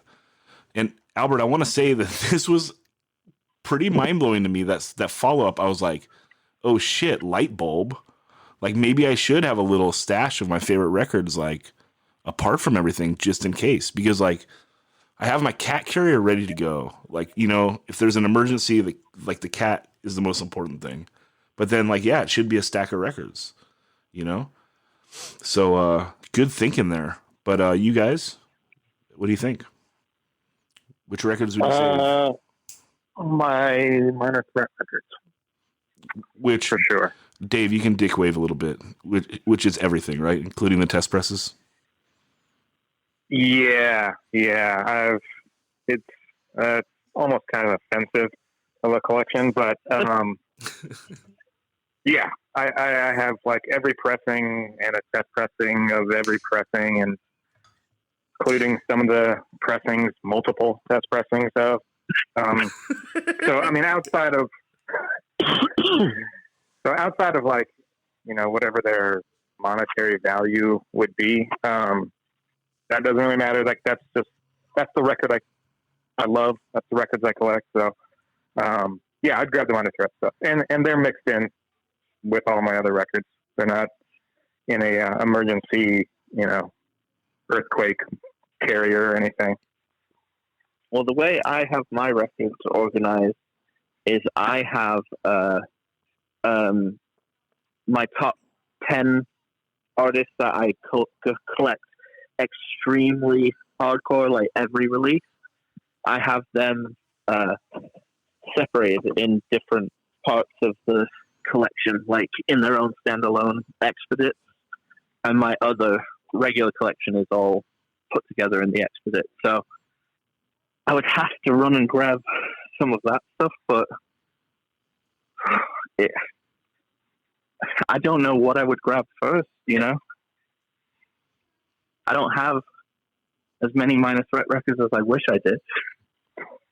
Yeah, I think this this might be a fun little show to do sometime. Our fire saving records, and do a list, because I'm curious. Like, I don't have anything that's worth too much.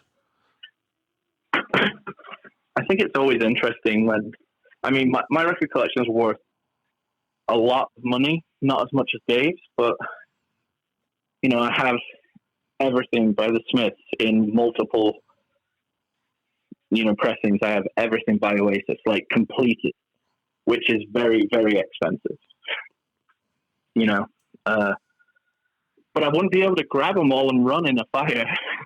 So no, I know. I probably have the best Tom Waits collection in the country, and I can't get it out of here, you know. Yeah. Or Dan, what if we wanted to try to save all our Nas 12 inches? Yeah, same. Yeah, I mean, they take up a expedite cube and a half. It's my Nas collection, you know. Yep, same. So, I hope that answers your question, Albert. Actually, me and Daniel didn't say what we would save. I don't know. Yeah, I don't know. If I was just going to grab one record arbitrarily off the top of my head right now, it would be Out of Step First Press, probably first grab. I have In My Eyes second press 7-inch, but I don't have filler on 7-inch, which is bad. I'm taking my Faded Gray LP on gray, and my OLC on green. I'm just waiting for Dave to, you know, take pity on me someday and be like, "Oh, you don't have filler? Here, have one of my 11 pressings." I don't have a. Well, maybe. No, never mind. Holy shit. Okay, let's see here. Oh, he also says, How do you think this COVID/quarantine will affect the hardcore scene down the line, or concerts in general? Well, if you listen to Gavin Newsom, he thinks like even when society starts to open up, like people are being requested to cover their faces for a long period of time, apparently. So that might be strange. It might look like everyone is at a Path of Resistance show. Yeah. But as far as I think people are going to initially be very psyched to go back to shows and not be jaded, like because we've had, so much time away from it. But then eventually I think the jadedness will set back in. Yeah, I don't know. It's hard to picture, like, I mean, I think that smaller shows will happen, of course, and the scene is pretty underground, so it'll survive no matter what. But I think about, like, bigger sporting events and stuff. Like, I don't know. The whole thing is scary. I feel like we don't ever have that great of information, and so it's so hard to make predictions when we don't really even know what's going on, Like even the most simple shit, like, 6 weeks ago they're saying don't wear a mask. It's actually more dangerous to have a mask because if you don't have your mask clean and this and that, and then now like they won't let you go in the supermarket without a mask. Yeah. So if you can't get like a basic shit down like that, like what to put on your fucking face, like I don't know if society's ready for coming back full steam. What do you think, Dave? Because you lived through Spanish flu, so. Ouch.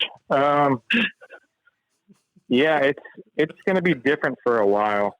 I know that we're all want to be optimistic. I mean, you see people posting all over social media that, like, all these summer festivals are getting rebooked for September and all that. Like, I think they're overly optimistic on that stuff. That things like festivals where there's that many people and big concerts, I mean, that's not coming back till next year. I don't think that happens in 2020, which is a horrible thing to say, but that's the reality. Go ahead. When do you think people are going to be allowed to fly again? I don't know. Are we not allowed to fly right now at all? I think only what's deemed essential, Yeah. Like, when are people going to want to, like, get outside and go do something once things open up? I wonder how that will be handled.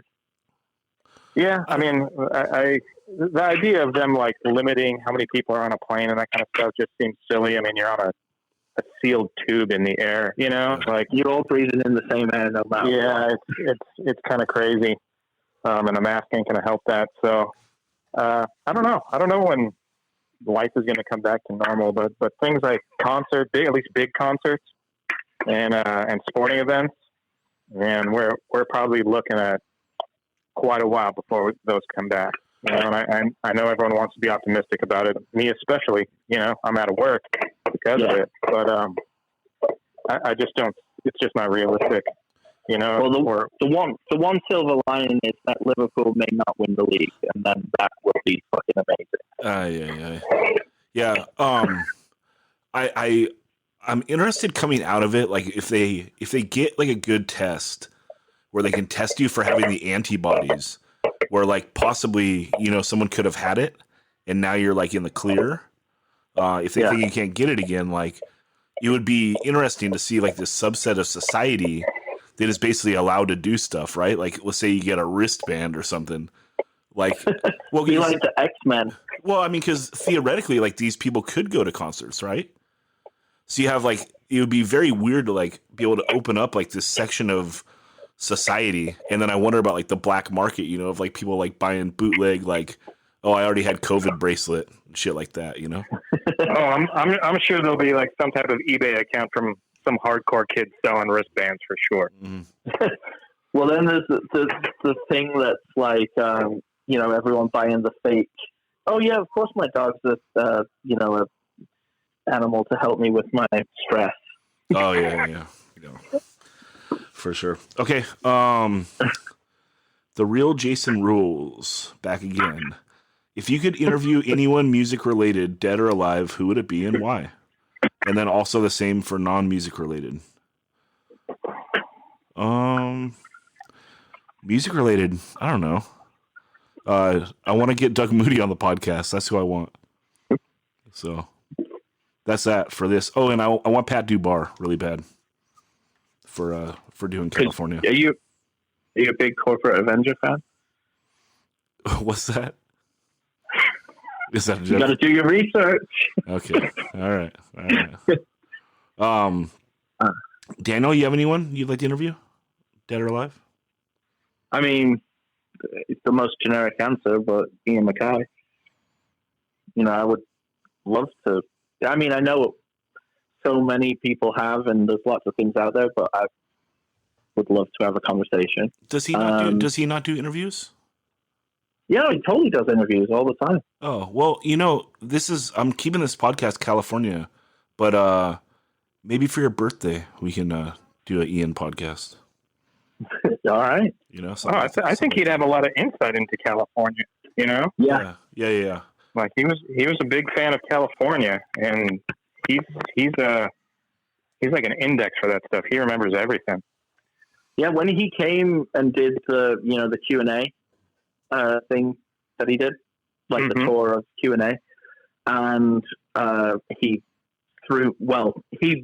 kind of burned me, and then Rob, of course, with Rob's laugh and everything, made it way worse.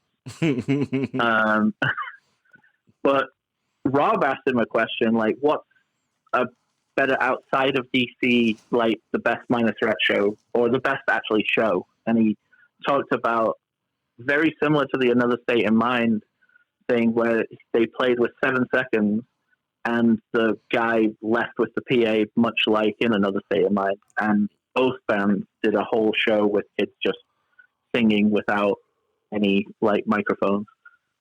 And he said that happened in California. Yeah, but I think And I wish I was there. there's negative ones too, because I heard that they played like San Diego in '81, and like the show was like so violent that not even like Fugazi came back until the '90s. That could well be true. That's San Diego's reputation for sure. So, Dave, anyone you've gotten to talk to everyone music related that you'd like to, right? Or do you have anyone music related that you'd like to talk to or interview? I mean, obviously, like what Daniel said, Ian is someone that I could have no loss of questions for, and I would just be punishing for him. But he's accessible, and it's like one of those things that I've almost chosen not to ever ask him those kind of, like, just to bombard him like that, just because I've met a few of my musical heroes and they were just dicks. And the last thing I want is to find out that Ian's a dick. I know he's not, but I've almost purposely avoided him for that reason. Yeah.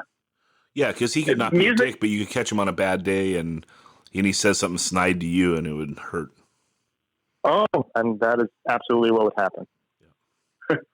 Music related wise, like outside of punk and hardcore, I mean, to have a no bullshit interview with Morrissey would be really interesting, to see if he would answer things not aloof as he always does in press and misdirects and everything. To actually ask him, like, what was it like in 86 doing this, blah, blah, blah, would be amazing. And then Noel Gallagher is really hilarious, so I'd love to interview him as well. Yeah, or just interview Gallagher. Which one? For non-music. No, not the brother. The brother's a total Fugazi, man. My parents used to live by Gallagher. So when we got to ask which one. The Gallagher, the watermelon smasher. Yeah.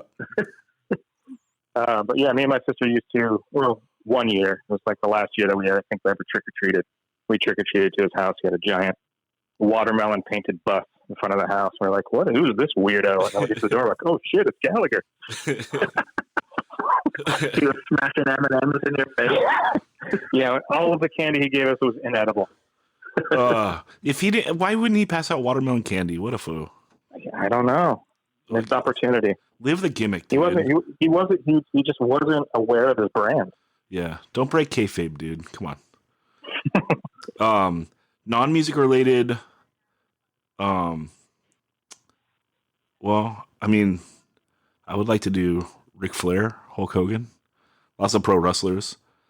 Like if you could get, I mean, the most interesting, obviously, if they could give you like the straight talk, would be any sort of president, you know, to really know what's going on, what's really going on, you know, to be able to interview Obama or even George W. Bush, if they gave you like true answers, would be the apex of any interview. Yeah, non-music guys. I would do either Paul Lake or David White. These are deep cut 90s Manchester City football players, but the era that I loved the most, like late 80s, early 90s, for that team, I would love to have known, you know, all the ins and outs of things that, you know, in a pre-internet world where, in a pre-big business world of football, like I would love to understand a lot of that. And, you know, it would just feed my soul. Dave? Red Fox. That's what my interview would be. Yeah. I mean, I had such a crazy life. You know, he was, I don't know, he'd give an interview that no one else could give. You know, it's a perspective that no one else could have but him. And I would love to go. And, you know, I'm a fan.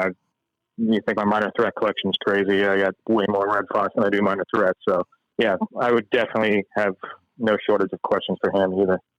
Did you ever get to interview Sakuraba? Yes. Cool. I mean, through a translator. Yeah. What was that? What was that like? Was he like too silly, or did he give it to you straight? No, he was very straight.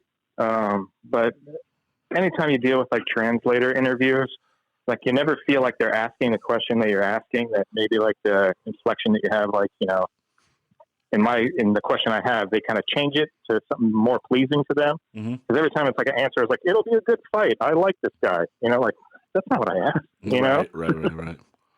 So well, he just wanted to shut up asking you about Count Me Out and Faded Grey, right? Yeah, he never understood why they weren't more popular. How about, did you? But I also did like a photo shoot with Sakuraba, so I've gotten to like converse with him a little bit. But the actual like straight interview we did there was nothing, no information gained from that. Yeah. Well, to bounce off of that a bit, who has been the very best person you've dealt with in the world of MMA? Because you've interviewed plenty, you know. Yeah. There's a lot. As far as people who like I could always count on, like regardless of the situation, if I asked for an interview, they'd be down. Jorge Masvidal is a big one. Like he was always. There was times where, you know, the companies I worked for didn't always have the greatest relationships with the UFC, and even when they would tell me like, no, you can't do that, I'd be like, oh, okay. He's like a guy that would like go out of his way, you know, like, no, we'll do this, you know? And, yeah, he's a big one. There's a lot of them though. There's definitely more people that went out of their way than, that them didn't. How about of like how about of the older, like the guys you'd put in like the legendary tier? Do you feel like any of them like really opened up to you? Like, and you got something good out of them? Like of the Fries and the Colemans and the Shamrocks and the Gracies, like that echelon. I feel like I never really got anything that great out of the Gracies. Mark Coleman, by the time I interviewed Mark Coleman, he wasn't like at a great point in his life, so that wasn't really great. Pat Miletich really gave some pretty deep insight, answering things I wouldn't think he'd answer. Did you ever interview Crow Cop? Did I ever interview Crow Cop? No, I did a photo shoot with him, but I never interviewed him. And the photo shot or the photo shoot I had done with him was at his UFC debut, and It was through a Japanese company, and they were all scared of Crow Cop, you know? And he never like would consent to this stuff. He never would do interviews with people. He wouldn't show up for weigh-ins. They would just have a fight, like when he fought Fedor Emelianenko for a title. He didn't even show up for the weigh-in. You know, only Fedor weighed in. Like they just let him have his distance. And I remember I did it in his hotel room, and I was just so nervous, like, oh man, like I hope this guy doesn't get mad, and you know, whatever. And he was fine. It was all overblown. Yeah, But, that's the only interaction I've really ever had with Crow Cop. He does seem like the scariest dude ever. Like that stare down that him and Vandalay have in their first fight. It's like the two scariest dudes, like doing the total polar opposite face, and they're both equally terrifying. You know, it's like holy fuck. All right, moving on. Let's see. Oh, this is the greatest question ever. From Nuked a Whale is, who's better, Retaliate or any band ever? You know we're siding with Retaliate. That was Retaliate is the best. So great question. You're an American hero, Nuked a Whale is, and probably Nuke. I'm gonna go for any band ever. That's cool, man. And JK. Of course, Retaliate's the best band that's ever lived. Yeah. You know, hey, that's how you go. All right, moving on to the next one.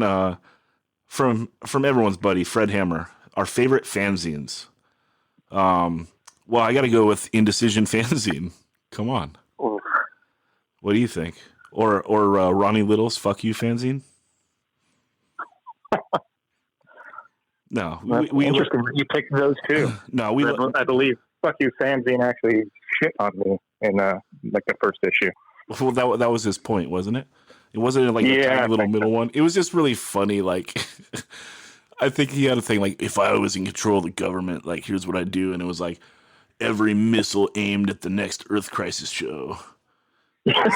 just like you're over 16, right, bro? Like, just riding for it. It was so funny because I love that Ray on the Parade 7-inch, the body bag one. And the one after it I like too, the Full Speed Ahead. But like, man, he is so like serious with that shit. And then like, by the time I met him the first time, he was on tour in 2001. So it wasn't that long later. Like that's just like 4 years, you know? And like, he was like shit-faced drunk in this like alley in Baltimore outside our show. And it was like a matinee. It was just like, damn, like you're sloppy. Like, oh, whatever. But can't take away from Body Bag, dude. Send it back to the long hairs. One of the greatest lines ever. It really is. Ever. But no, of course, Fred Hammer's It's Alive. Iconic, especially for the Oxnard area. And I don't know, Dave, California in general. Yeah, you can talk about stuff that's like before my time, but in my time, probably the best hardcore fanzine I can think of is Hardware. I mean, that was just like a legit, like almost magazine of like this, but only talking about like the super underground, real hardcore shit, you know? Hardware was very similar to the Body Bag lyrics. You know, they were hoping for NYHC only, you know. But it's amazing. It's one of the best laid out zines.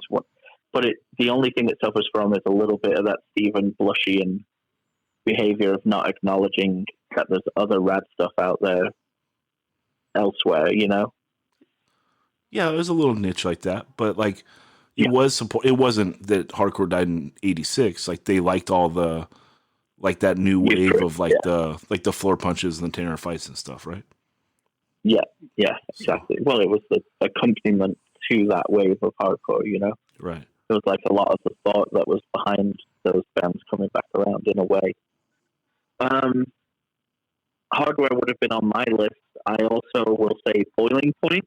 Yeah, Daniel, you're breaking up a little bit, so we'll come back to Boiling Point. Take a quick lap, and Dave, set us straight. What are the best hardcore fanzines? Since Fred asked, he's going to exclude himself from this list, but No Answers was probably my favorite fanzine of all time. Hmm. I just think. Can you tell us what it like is? Everything. No answers. It was Kent McClard's fanzine before Heart Attack. Heart Attack, Yeah. and before Abolition, or Abolition was starting kind of like the tail end of his fanzine. But after he had moved to Santa Barbara or Goleta from wherever he lived in the Midwest, like the zine kind of really kicked it up a notch. And then the combination of his and Sonia's photos, they were like, every photo was good, like every interview was good. He was in college at the time, so he was smart, and I was like some dumb high school kid, so it's just like he even seemed that much more smarter to me. And even when I started Indecision Fanzine, I kind of had reached out to him about like advice or, helping write an article, and he wrote out an article for like the first issue of Indecision Fanzine. Like, Kent was the real deal, and I was super excited about that. But yeah, No Answers is probably my favorite fanzine of all time. That rules. Those are the hardcore stories that make you feel good. Daniel with Boiling Point. Boiling Point, I loved. One that we've just touched on, someone talking about how great and sincere and amazing of a person they were. But Lance from Faded Grey used to do a fanzine called Help that was really good as well. Heartfelt, as well as informative of the scene that was going on in Nevada, as well as talking about records from all over. It was a really cool zine. I think we'd be remiss to not mention Maximum Rock and Roll, like the part that it played in pre-internet punk and hardcore, of finding out about a lot of stuff. Don't get me started. Don't get me started. I know. Fuck Maximum Rock and Roll. Rest in piss. Fuck you. They printed some shit about me, and then no one fucking owned up to it. It's total bullshit to print anything in the fucking letters section, and like some serious fucking shit, dude. So fuck them. Anyone that was working there in the year 2001, go fuck yourself. Or own up to it. Own up to who lets a fucking letter go in that's that aggro without like reaching out. Like, I'm not hard to find. I've never been hard to find. So you're gonna let some fucking upstate New York kids live in a little town of 5,000, like, make up some fucking rumor, and you're gonna print it in fucking Maximum Rock and Roll? That's fucking crazy. So that's the reason I like Maximum Rock and Roll, is because they did an expose on this guy from Oxnard. and Graham from Fields of Fire. Yeah, that's right. No, and then Simba fanzine from Vic, who worked at Rev, but this is back when she lived in England. It was like unbelievably honest writing and punk related stuff that I was almost taken aback by, that she was that open and honest with her life. And I always thought that those issues were really well thought out and put together. Did you want to circle back to Boiling Point? Yeah. Boiling Point, I feel, is that, it's going over an era of hardcore that I absolutely loved. I wasn't around.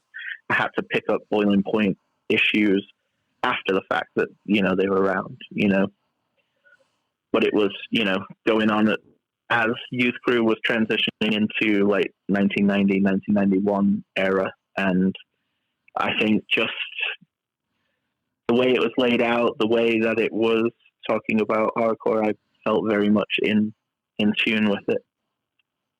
Yeah, I mean, it was historically important, I think, too, in the sense of it was kind of directly responsible for a lot of the aesthetic of those late 80s Youth Crew bands, Yeah, and, it kind of covered, like, where it left off is then when you start seeing the way the rebuilding 7-inch and things start to look, is like the end of the Boiling Point era and moving into the, what the early 90s would kind of become. That's like Boiling Point was the full stop kind of on the Youth Crew East Coast like vibe. Yeah, that's what fucking. What about 85 Miles North? Yeah. I guess we should have said that one. 60 miles north. 60 miles north. Yeah. Shout out. That's a whole like name. That's for the name of this podcast, right? So that was a fanzine in the Oxnard area in the mid 80s, 60 miles north. Great fanzine. Always try. Yeah, always try. Great fanzine out of Oxnard in the late 90s, done by yours truly. Check out that Clubber Lang interview. That I don't know who else I interviewed, but anyway, yeah. But no, 60 Miles North was a great legit fanzine, and it's how I did the name for this podcast. That was nice, Dave. I'm glad you brought that up. Because only a couple people have emailed me and asked me that, and it was like, fuck yeah, dude. Like, glad you caught that. But that is the name of this, because they were named 60 Miles North, basically saying we're 60 miles north of LA, and then this pod, because I moved from Oxnard to San Diego, I'm 185 miles south of Oxnard. So what's up? Moving on. And then there's a sick podcast coming out of the Bay Area called 400 Miles North. Yeah, if Daniel ever gets it off, if Daniel ever gets his all Fugazi all the time podcast off the ground, 400 miles north. This is kind of related to the, we kind of already touched on this, but we'll read it. Isaac Shamitz, he says, do you think the NFL will resume on time during the pandemic? Do you think it'll stop immediately if an NFL player or coach catch the virus and die from it? Yeah, I mean, I don't know what sports are going to do this year. I guess, really the only way to reopen society seems like everyone's got to get tested, and everyone has to kind of get tested often, and then you need to quarantine the people that have it, and then people that come out of it and survive, if they have the antibodies and they can't get it again and they can't carry it, then they can kind of open up back into society, right? So I'm assuming. Go ahead. They were talking about doing mass production on disposable temperature light thermometers that they're going to be doing at major, when you sit down to go into a restaurant, you have to have your temperature taken before you can go in. And then they're going to obviously roll that out on a much larger stage for sporting events and concerts and whatnot, and Comic-Con and all of those. But unfortunately, they think that up to 30% of people can be completely asymptomatic. So that doesn't help us. That doesn't help the spread at all. I think without a vaccine, all of these scenarios are moot. Yeah, I just wondered, Dave, what do you think? Because this goes directly to you, because you do photography and MMA. What if they were able to test these dudes, and then they do empty arena stuff? The UFC did do that once in Brazil right before they were kind of forced to shut down. We're talking about going to an island recently, right? Yeah. Let's go to that second. Let's keep going on what you're doing, Dave, and then let's talk about the island. I think the closed door events are definitely a possibility. You have a limited amount of people that you would need to test, and I think it's possible. I know that the pro wrestling, didn't they do WrestleMania with the arena? Yep. Yeah, or in one of their own arenas. And I'm sure the especially for something like pro wrestling, I'm sure the viewing experience is going to be terrible without a crowd. But for MMA, I don't think that's as big of a deal. But then you're also talking about the only MMA events that it's worth to do that are ones that have TV deals. So I think regionally, those things are just going to have to be done until, I don't know, probably late next year. I'm hoping that we can do closed door events. As far as the major stick and ball sports, there's just so much money left on the table. I don't see how they're going to figure out a way to do it, even if it is without a crowd. Yeah. It's just, it's too much money. With all that TV money. That TV money. They're talking about doing soccer behind closed doors in the fall. Well, and we're going to want some entertainment, because they have to be halting movie type stuff right now, right? So it's at some point we're gonna hit a drought of entertainment. you know, and sports could be even bigger than, you know, if we're just starved for like new entertainment, like sick of watching Seinfeld versions. Aren't current movies that were out this last month aren't they all available? You can stream them all from Amazon. Like you pay like a $20 rental fee or something like that for like new movies. Right. Yeah, for brand new ones that they're releasing them that way now, like even in the upcoming week. Yeah, but like, what do you think that means for movie theaters? Like if these movie houses come to a conclusion that, you know what, we didn't make that much less money by just offering it straight online than general release. Like, do we even bother doing general release anymore? That's the things that can kind of ripple effect. Yeah, so much could change like that. But what I'm also just thinking about is like a drought of entertainment from the stuff that would be shot right now. You know? That's true. You know, if they can't shoot movies and TV for a few months, like what happens like at the end of that lead time? Like what are we left with? Like left to like kind of just do. I don't know though. I don't know. It'll be interesting. This is a weird time, but NFL, like Dave said, there's so much money to be left on the table. I'm sure that they're going to figure out how to do games somehow. But just as long as there's a new season of RuPaul's Drag Race and another Great British Bake Off, I'm all right. Yeah, as long as they don't cancel Below Deck, it's cool. Just play. Because they shoot those overseas, they can get away with it. All right. 805 Oxnemi. He asks, back again. Yeah, Global Warning podcast. And then Easy Bake Oven says, what do you guys know about Global Warning, the Nard band that never was? I don't know much about them. They were on the Nardcore 25 Years Later comp that Tony Cortez put out about 10 years ago. I think they had a song or two on that. And that is about all I know about them. So why don't you send me a synopsis on Global Warning and wise me up. All right. Also, 805 Oxnemi says, what is the official beer for the 185 Miles South podcast? Whatever you're buying, bro. Beer. Whatever you're buying. We can just go with cold. All right. Let's see. How did What We Do Is Secret not get mentioned in favorite movies? Daniel? Because it's kind of cheesy. Yeah. We only did a top 5. Top 5 is really small.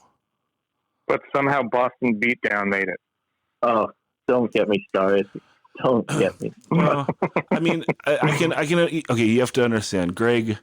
That's like right around the time he's getting in, and I mean, I think that it's. It is a capture of a capsule in time.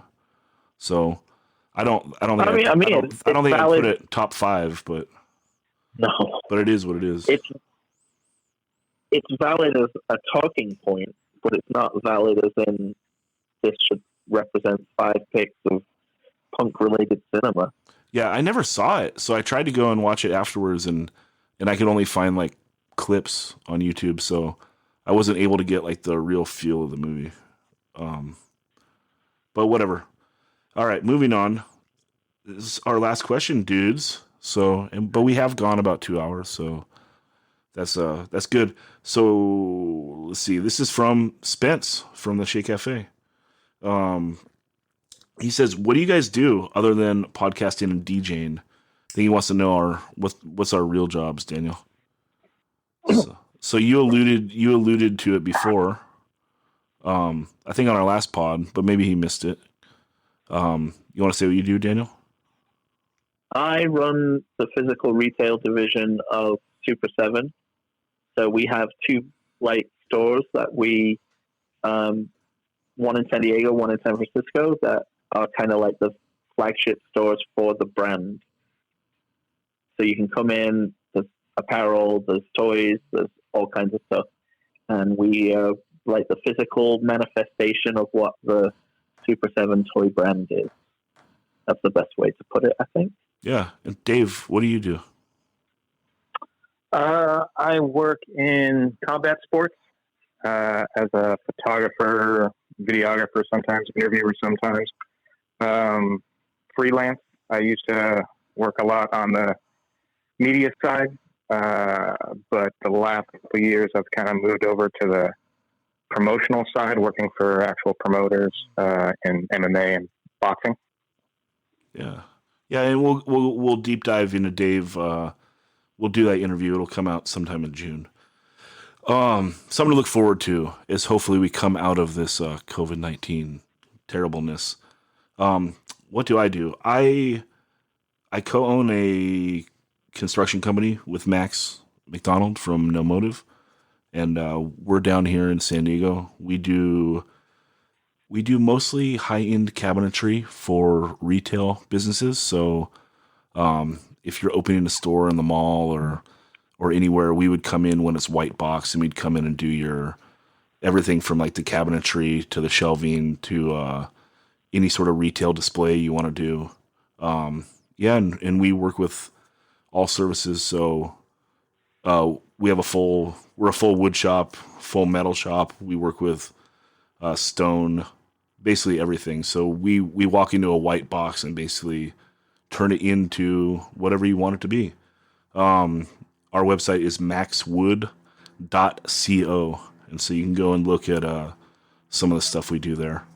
And that's real life. Unfortunately, we're shut down right now, trying to figure out a way to pull out of this. And, with the malls being closed and everything, like, it's pretty terrifying, I guess, with kind of all the jobs on hold. And, I love our crew, and so we want to maintain everyone and get everyone back to work. So we'll see how all this goes. Pretty gnarly, but good question, Spence. And thanks for all the support over the years.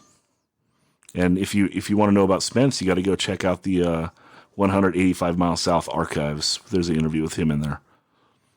So, well, dudes, how do you feel about that? Well represented. Either of you. I hope you had a little bit of fun, and we should do this again. Maybe we can get Dave back the next time, and then people can. That's like, then we span more time, and maybe people can have more questions for that. So if you got questions for older hardcore questions, we can field those as well. If you guys enjoy these podcasts, you got to let me know, because I'm trying to just do the interviews every other week, and then we're trying to like break it up with some fun stuff like around those. So let me know what you guys want, what topics you want, if you like these letter ones, whatever you guys want. We're just trying to do a fun podcast and talk about hardcore. So you can always send. Well, next time Dave's on, I would love to know what his top 5 punk and hardcore related films are. Oh, Give me a little time to figure it out. I'll come up with a list. Okay. Yeah. So even if it's not an official segment, just for Daniel, I'll email it to him. Okay. No, I want an official segment, and I don't know if I expect it to be. I mean, which 3 were Hall of Fame, so those you don't have to put on your list. So you've got 5 fresh choices because of which were the 3? Which were the 3 Hall of Fame ones? Another State of Mind, Decline 1, and the legendary NYHC, Caesar, Low Key, Rick to Life, District 9 documentary. All right, 2 out of 3 ain't bad. that one. You've enjoyed that one, though. You've enjoyed it. Yeah. I did. That was an incredibly enjoyable film. Yeah. Well, and I think that's like that's what makes a lot of good films, right? Like, I don't think that you need to be a G.G. Allin fan to enjoy Hated, and you don't really have to care about bears to enjoy Grizzly Man, and you definitely don't have to care about Donkey Kong to love the King of Kong, So whoever put together that New York Hardcore documentary did a great job of creating, like, first off, like a cool capsule of like a time in hardcore, and then second off, just making it a very entertaining movie. Yeah, picking all the best quotes, definitely. Yeah. So anyway, thanks so much, guys, for doing this. And Daniel, you want to talk it out? Can you hear this when I do it? Everybody, please subscribe please smash that Patreon, and please be safe in these COVID times. All right. Thanks, guys.